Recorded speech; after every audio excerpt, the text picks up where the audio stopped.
Hello everyone, I am Gautam Jha. Last lecture में हम लोगों ने चैप्टर 13 डिस्कस किया था, प्रोबेबिलिटी। ठीक है, उसमें जो पहला टॉपिक था कंडीशनल प्रोबेबिलिटी, उसके बारे में हमने पढ़ा था। तो देख लेते हैं कंडीशनल प्रोबेबिलिटी मैंने क्या बताया था लास्ट क्लास में। कंडीशनल प्रोबेबिलिटी, अगर मान लीजिए एक सैंपल स्पेस S है, ओके, और अगर मैं एक इवेंट E और F ले लेता हूं, मैंने दो इवेंट ले लिए, ठीक, तो अगर मेरे से कोई पूछता है conditional probability of E such that event F has already occurred, ठीक है ना, कि E इवेंट की प्रोबेबिलिटी बतानी है अगर F इवेंट ऑलरेडी हो चुका है। तो ये हमने पढ़ा था कि इसका फॉर्मूला था probability of E intersection F upon में प्रोबेबिलिटी ऑफ F, ठीक, कि probability of event E and F, ठीक है ना, इवेंट E एंड F, उस इवेंट का probability divided by probability of F। इसी चीज में अगर मेरे से कोई उल्टा पूछेगा कि probability of F event such that event E has already occurred, तो फॉर्मूला क्या हो जाएगा, probability of F intersection E upon में प्रोबेबिलिटी ऑफ E, ठीक है। और अगर इस इक्वेशन और इस इक्वेशन को आप अगर देखते हो तो E इंटरसेक्शन F या F इंटरसेक्शन E जो होता है वो सेम चीज होता है, ठीक है ना। तो ये दो चीजें हमने जो है वो कंडीशनल प्रोबेबिलिटी के बारे में लास्ट लेक्चर में हमने बताया था, ठीक। इसमें हम लोगों ने क्या किया था, तीन एग्जाम्पल भी हमने सॉल्व कर लिए थे। तो मेरा ये कोशिश था इस चैप्टर को पढ़ाते हुए कि एटलीस्ट हम लोग एग्जाम्पल जो है वो सारे के सारे डिस्कस कर लें, ठीक है ना। तो एक एग्जाम्पल अगला देखते हैं कंडीशनल प्रोबेबिलिटी पे, थोड़ा एप्लीकेशन हमें और अच्छे से समझ में आएगा।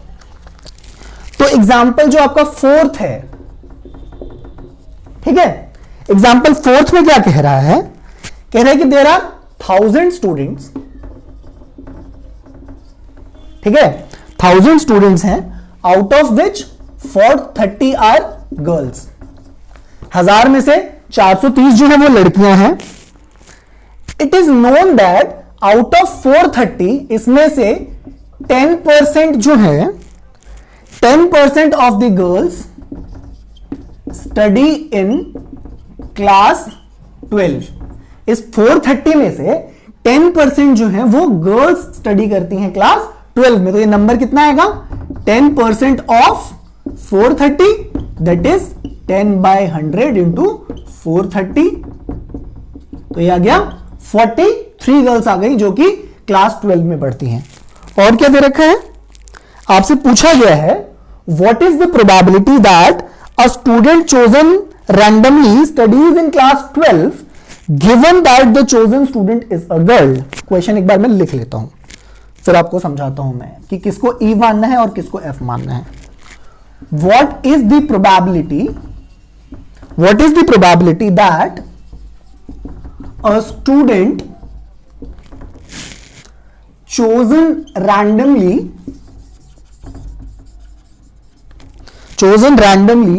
studies in class 12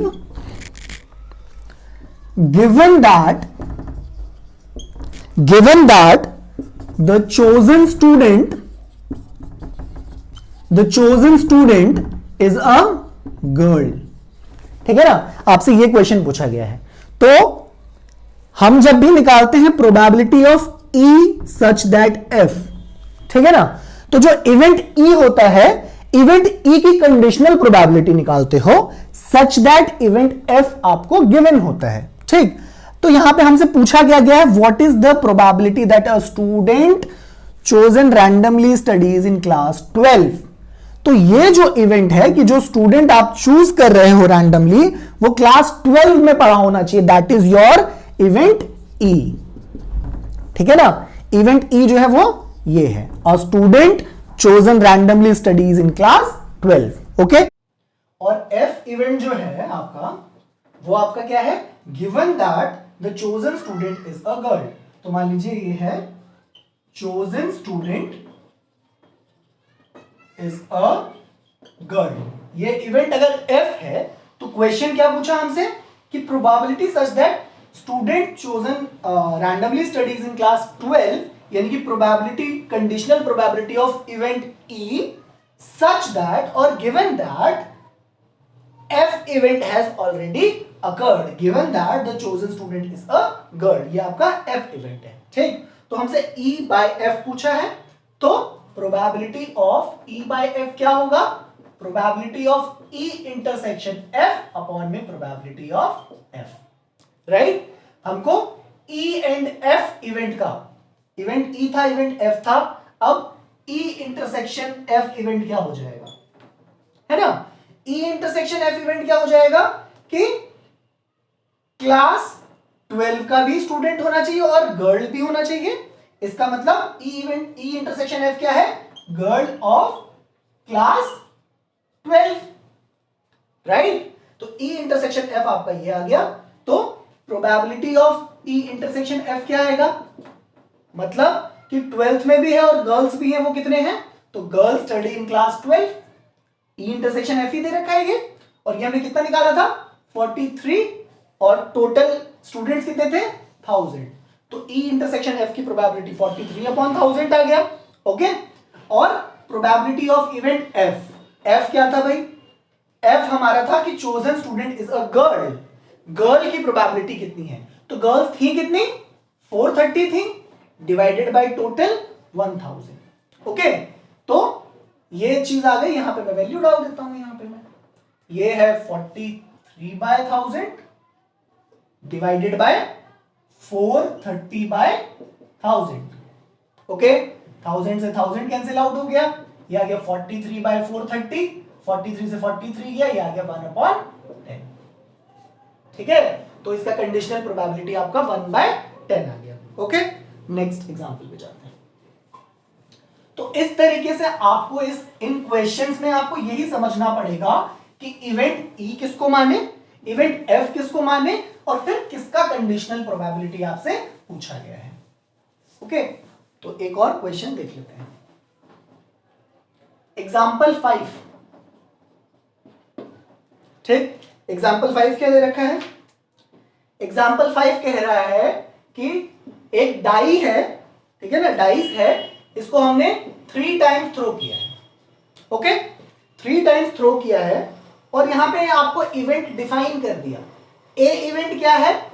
4 on the third throw, कि थर्ड थ्रो पे 4 आना चाहिए, वो इवेंट ए है। इवेंट बी आपको क्या दे रखा है? 6 on the first throw and 5 on the second throw. और फिर आपसे पूछा क्या गया है? Probability of A such that B has already occurred, ठीक है ना। Probability of A by B आपसे पूछा गया है। तो आपको पता है कि भाई probability of A by B क्या होता है? Probability of A intersection B upon में प्रोबेबिलिटी ऑफ बी, यानी कि ए एंड बी का प्रोबेबिलिटी चाहिए और इवेंट बी का प्रोबेबिलिटी चाहिए, ठीक है ना। सबसे पहले जब भी आप डाई को थ्रो करते हो एक बार, तो क्या आपको सैंपल स्पेस क्या होता है? 1 2 3 4 5 6। ये तो जब एक बार थ्रो करते हो तब। अगर 2 बार थ्रो करोगे तो क्या क्या आएगा? हो सकता है 1 1 1 2 1 3 डैश डैश 1,6, राइट। कि पहले थ्रो पे 1 है, हो सकता है दूसरे पे 1 है, पहले पे 1 दूसरे पे 2, पहले पे 1 दूसरे पे 3 एंड सो ऑन, पहले पे 1 दूसरे पे 6। देन क्या हो सकता है कि पहले पे 2 आ जाए और दूसरे पे 1, फिर 2 2 2 3 डैश डैश 2,6, राइट। और इस तरीके से ही 3,1 3,2 3,3 डैश डैश 3,6, और ये ऐसे ही हो सकता है 6,1 आए पहले में, फिर 6,2 आए, फिर 6,3 आए डैश डैश 6,6 आ सकता है। ये जब पूरा का पूरा सैंपल स्पेस बनेगा जब आप डाइस को 2 बार थ्रो करते हो। देन व्हाट इफ अगर हम डाइस को 3 बार थ्रो करें तो एक बार में कितना आया? 6 टोटल नंबर ऑफ, मतलब सैंपल पॉइंट्स कितने आए सैंपल स्पेस में? जब एक बार थ्रो किया था तो 6 आए, अगर डाइस को 2 बार थ्रो किया तो कितने आए? 36 सैंपल पॉइंट्स आए आपके पास। जब एक बार किया था तो 6, 2 बार किया तो 36, तो 3 टाइम्स किया तो कितने आने चाहिए? पहला था 6, दूसरा 36, तीसरा 6 इंटू 6 इंटू 6, यानी कि 216 सैंपल पॉइंट्स आएंगे। और वो सैंपल पॉइंट्स क्या क्या होंगे वो आप बना सकते हो, मैं थोड़ा बहुत बता देता हूं। मान लो कि पहले पे भी 1, दूसरे पे भी 1, तीसरे पे 1, फिर 1 1 2 1 1 3 एंड सो ऑन 1 1 6, राइट। ऐसे ही क्या होगा इसमें 1 2 1 1 2 2 1 2 3 एंड सो ऑन 1 2 6, राइट। तो इस तरीके से आप और भी सैंपल पॉइंट्स जो है वो बना सकते हो, पूरा पूरा सैंपल स्पेस बना सकते हो जब आप 3 बार थ्रो कर रहे हो। तो मान लो ये 1 1 का यहां तक चला, 6 ये हो गए, 6 ये हो गए 1 2 1 2 1, फिर अगला क्या आएगा 1 3 1 1 3 2 से लेके 1 3 6 तक, राइट, एंड सो ऑन। तो इसका सैंपल स्पेस में टोटल 216 सैंपल पॉइंट होंगे, ठीक है ना। ये आपका टास्क है कि आप ये बना के रखिए और इसका इमेज जो है मेरे को कमेंट सेक्शन में डालिए कि इसका पूरा का पूरा सैंपल स्पेस क्या होगा, ठीक है। सोचने में थोड़ा सा तुम्हारी थिंकिंग थोड़ी सी बढ़ेगी, थोड़ा दिमाग को जोर लगाना पड़ेगा, राइट। अब हम उस पे आ जाते हैं कि भाई ये तो चीज ठीक है, ये तो मैंने थोड़ा समझाने के लिए बता दिया कि अगर डाइस को थ्रो करते हैं बार बार तो आप सैंपल स्पेस कैसे बनाते हैं। हमारे बारे में क्या है क्वेश्चन में कि डाइस को 3 टाइम्स आपको थ्रो किया गया है, ठीक है ना। तो इस टाइप से कुछ सैंपल स्पेस आपका बनेगा। अब मेरे को कह रहा है कि ए इवेंट जो है उसमें 4 जो आना चाहिए वो थर्ड थ्रो में आना चाहिए, थर्ड थ्रो में आना चाहिए। तो इसमें क्या क्या सैंपल पॉइंट आएंगे, कौन सा आएगा, एक तो इसमें आएगा 1 1 4, राइट। फिर किस में आएगा 1 2 4, फिर 1 3 4 1 4 4 1 5 4 1 6 4। एक तो 1 से आएंगे, फिर कौन से आएंगे 2 से आएंगे, ऐसे ही 2 1 4 2 2 4 एंड सो ऑन 2 6 4, ठीक है। और ये ऐसे चलता जाएगा 6 1 4 6 2 4 एंड सो ऑन 6 6 4। तो ये सारे जो सैंपल पॉइंट्स होंगे वो इवेंट ए में होंगे, जिसमें आपको बोला है कि 4 जो है वो थर्ड थ्रो में आना चाहिए। अब देख लेते हैं कि इवेंट बी में क्या कह रहा है। मैं नीचे का थोड़ा सा बैठा देता हूं।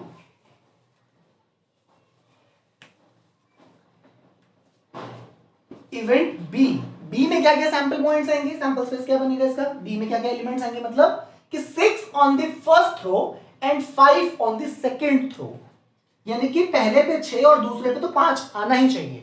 तो बाकी क्या बच गया, इसमें क्या बचेगा 6 5 1 आएगा, 6 5 2 हो सकता है, 6 5 3, 6 5 4, 6 5 5, राइट, एंड 6 5 6। यही 6 सैंपल पॉइंट्स होंगे बी इवेंट में। तो प्रोबेबिलिटी ऑफ बी कितना हो गया 1 2 3 4 5 6 डिवाइडेड बाय टोटल 216, राइट। तो ये कैंसिल आउट होकर कितना आ जाएगा 1/36 आ जाएगा। ये तो हमने प्रोबेबिलिटी ऑफ बी निकाल लिया। अब हमें ए इवेंट पता है, बी इवेंट पता है, तो ए इंटरसेक्शन बी जो इवेंट है उसमें कितने सैंपल पॉइंट्स आएंगे। तो देखो कॉमन क्या आएगा इसमें, लास्ट वाले में इसने बोला कि लास्ट वाले में 4 होना चाहिए फर्स्ट में, और सेकंड में कह रहा है कि पहले और दूसरे पे 5 होना चाहिए, यानी कि ए इंटरसेक्शन बी में जो होगा वो 6 5 4 ही एलिमेंट आएगा, राइट। तो probability of A intersection B कितना हो गया 1/216, ओके। और फिर ये जो कंडीशनल प्रोबेबिलिटी निकालनी थी ए एंड बी की प्रोबेबिलिटी कितनी है 1/216 डिवाइडेड बाय, ये मेरे को यहाँ पे कैंसिल आउट नहीं करना चाहिए था, यहाँ पे ज्यादा इजी रहेगा मेरे लिए, 6/216, 216 से 216 कैंसिल आउट हो गया और आंसर आ गया 1/6, राइट। देख लो आंसर 1/6 ही आया तुम्हारा बुक में, ठीक है ना। तो मैं जो भी थ्योरी पढ़ा रहा हूं, जो भी क्वेश्चंस, जो भी एग्जांपल्स करा रहा हूं, यार ये बहुत बेसिक चीजें हैं और ये सब कुछ एनसीईआरटी में दे रखा है। मैं कोई भी एक चीज एक्स्ट्रा नहीं पढ़ा रहा हूं, राइट। पर्पस क्या है इसका कि जो चीज रिलेवेंट है तुम्हारे लिए, ठीक है ना, क्योंकि बोर्ड्स पे जो आएंगे, जो एनसीईआरटी में थ्योरी दे रखा है वही चीजें आपसे पूछी जाएगी, ठीक है।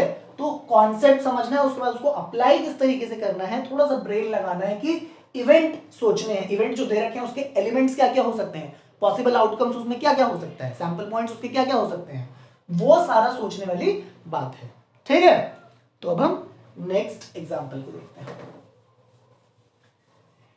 नेक्स्ट एग्जांपल देखते हैं, एग्जांपल 6। उसमें क्या दे रखा है, ओके क्या कह रहा है एग्जांपल 6 भाई? एग्जांपल 6 में भी डाई ही थ्रो कर रहा है। ओके कितने बार कर रहा है? यहां पे जो है डाई को 2 टाइम्स थ्रो किया जा रहा है, राइट? 2 टाइम्स डाई को थ्रो किया जा रहा है, twice, and sum of numbers appearing is observe to be 6। Sum of numbers appearing is 6। ठीक है ना, ये एक इवेंट है। अब ये ई है कि एफ है, ये आगे जब क्वेश्चन पढ़ेंगे तो समझ में आएगा। फिर कह रहा है what is the conditional probability, उसने पूछ लिया conditional probability of the event that the number 4 appeared at least once. तो हमसे इसकी कंडीशनल प्रोबेबिलिटी पूछ ली इस इवेंट की, इसका मतलब हम इसको ई इवेंट कह देते हैं, राइट? और जो ऊपर इवेंट की चर्चा करी थी स्टार्टिंग में क्वेश्चन के, हम उसको इवेंट एफ कंसीडर कर लेंगे, राइट? अब उसके बाद क्या है, इवेंट ई में क्या क्या एलिमेंट आएगा? इवेंट ई में कह क्या रहा है वो समझे, कि जो नंबर 4 आना चाहिए वो कम से कम एक बार तो आना ही चाहिए, एटलीस्ट वंस। एटलीस्ट वंस आना चाहिए मतलब या तो एक बार आए या फिर 2 बार आ जाए, या तो 1 टाइम आए या फिर 2 टाइम्स आ जाए। क्या चीज? 4, राइट? क्या क्या हो सकता है इसमें? 1,4, 2,4, 3,4, 4,4, 5,4, 6,4, राइट? ये हो सकते हैं। इसके अलावा और क्या हो सकता है जिसमें 4 है? 2 टाइम्स, 2 वाले में तो 2, ये तो हमने सारे ले लिए 1,4, 2,4।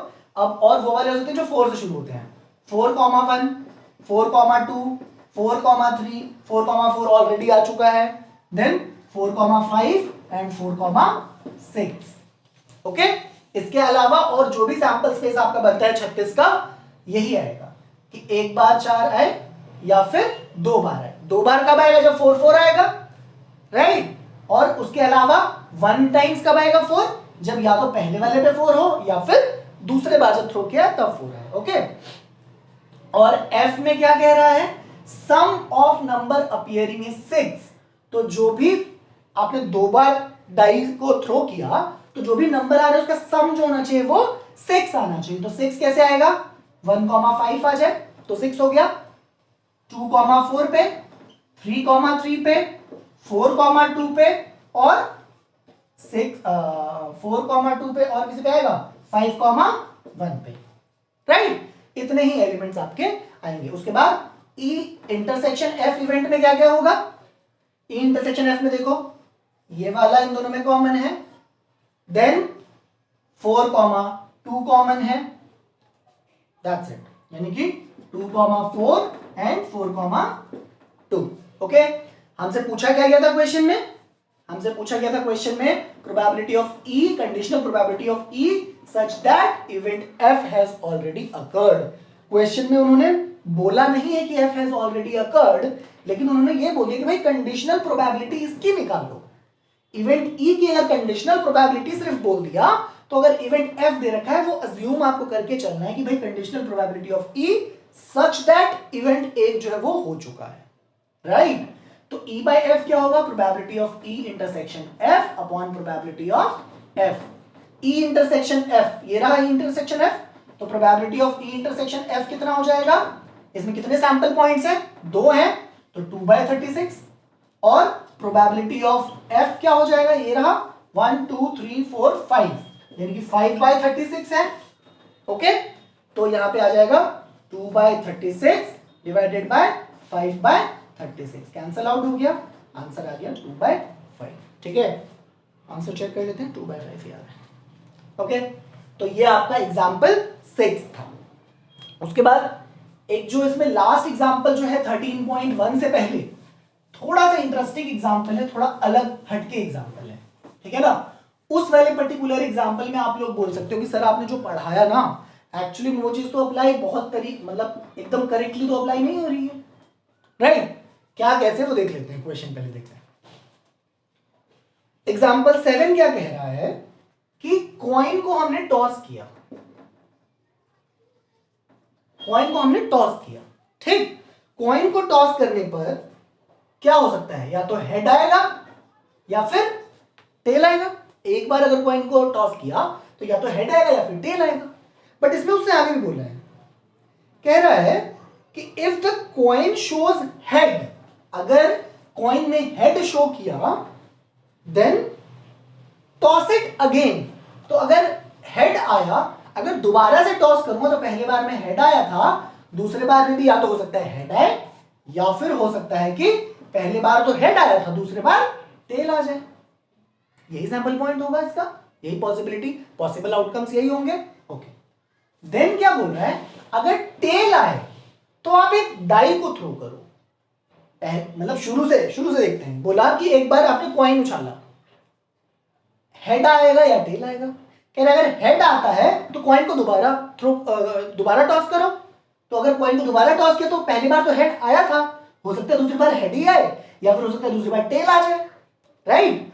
और कह रहे जब टेल अगर आता है तो आप डाइस को थ्रो करो, यानी कि डाइस अगर थ्रो करूंगा तो हो सकता है टेल के पहली बार टेल आया था फिर 1 आ जाए, देन टेल आया था तो 2 आ जाए, टेल के साथ 3 आ जाए, पहली बार टेल आया था फिर 4 आ जाए, देन टेल एंड 5 आ जाए, टेल आया था एंड 6 आ जाए, राइट? तो इस क्वेश्चन का अगर आपसे कोई पूछता है कि भाई सैंपल स्पेस बताओ, अगर कोई आपसे सैंपल स्पेस पूछता है तो इस क्वेश्चन का जो सैंपल स्पेस होगा वो ये होगा कि फाइनली एक्सपेरिमेंट क्या हुआ।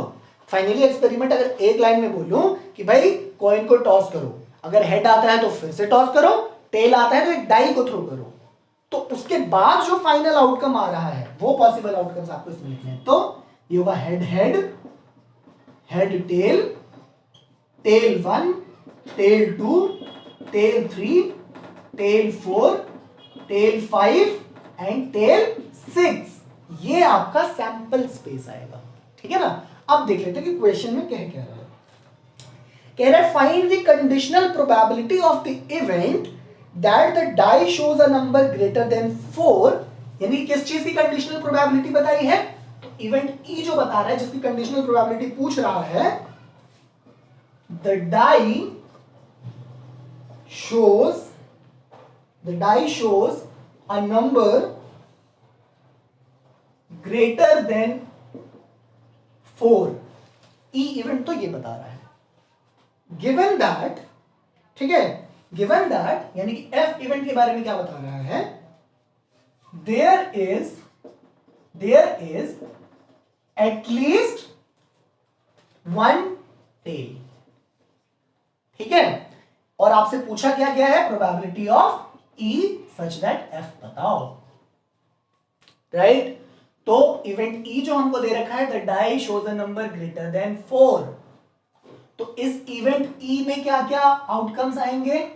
इवेंट ई में क्या क्या आएंगे कि die shows a number greater than 4, यानी कि T5 और T6, यही दो आउटकम्स आएंगे जी। और जो इवेंट एफ है उसमें क्या बोला है, देयर इज एटलीस्ट 1 टेल, कम से कम एक टेल होना चाहिए, या तो एक टेल वाले या फिर दोनों टेल वाले। एक टेल वाला कौन कौन सा है, ये रहा 1 टेल, इसमें भी 1 टेल है, इसमें भी 1 टेल, इसमें भी 1 टेल, ये भी, तो इसमें ये सारे के सारे आएंगे, यानी कि head tail, tail 1, tail 2, tail 3, tail 4, tail 5 and tail 6। तो एफ इवेंट में ये सारे के सारे आउटकम्स आपके आएंगे, ओके? अब क्या निकालना है, इवेंट ई इंटरसेक्शन एफ क्या होगा? ई इंटरसेक्शन एफ देखो इन दोनों को ध्यान से, तो यहां पे आएगा T5 एंड T6, राइट? अब उसके बाद क्या करना है, प्रोबेबिलिटी निकालनी है, प्रोबेबिलिटी निकालनी है ना। ई बाय एफ हमसे पूछा है, क्या होता है, E intersection F upon probability of F. अब इस ई इंटरसेक्शन एफ की प्रोबेबिलिटी आप लोग किस तरीके से निकालोगे, राइट? जनरली बच्चों के दिमाग में ये होना चाहिए, बच्चे ये सोचेंगे कि भाई इसमें 2 एलिमेंट है, एक ये रहा एक ये रहा, तो 2 और डिवाइडेड बाय सैंपल स्पेस में टोटल कितने हैं? 1 2 3 4 5 6 7 8, 2/8। जनरली दिमाग में ये आएगा दिस इज रॉन्ग। इस तरीके से आप नहीं निकालोगे। क्यों नहीं निकालोगे सर? आपने जैसे बताया था सारे क्वेश्चन तो ऐसे करा रहे हो, ये क्या बात हो गई? एकदम से थोड़ा गलत हो जाएगा। होगा, एक पॉइंट मिस कर रहे हैं हम लोग।